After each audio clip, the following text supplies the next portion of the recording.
Okay, here we have the FreeSky Taranis radio set up for the xFold Traveler. Is it Travel or Traveler? Travel.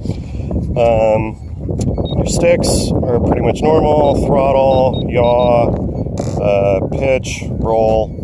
The one trick is when starting it up, you go down and to the right to start the motors. I should say to arm it. Basically count to 3 and then bring the stick up.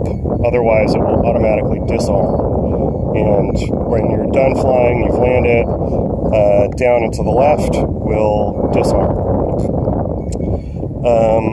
As far as the modes, up here, the basic modes are loiter, which is a position hold. It'll stay where it is in the sky. Alt hold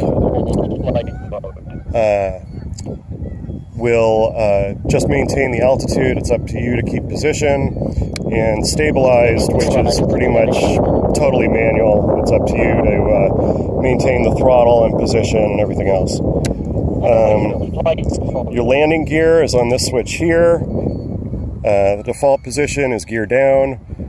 You have to flip it a couple of times for it to actually take, and then leave it in gear up to bring the gear up. And bringing it down is just a single switch back to gear down. This switch here is return to land or return to launch. Pretty self-explanatory. Flip it down, it'll return to where it was launched at, or actually where it was armed at. Landing, in the case that you don't have GPS, it's the other thing, is loiter and RTL rely on GPS. With no GPS and you want to bring it down, you can hit the auto land button and it will just land wherever it's at. You have to be very careful with that, of course, because if it's not using any sort of GPS positioning, then you need to make sure it's going to land in a safe spot. Telemetry, let's see, the radio is going to start up looking like this. Hold down the page button for a second and you get the flight deck telemetry page.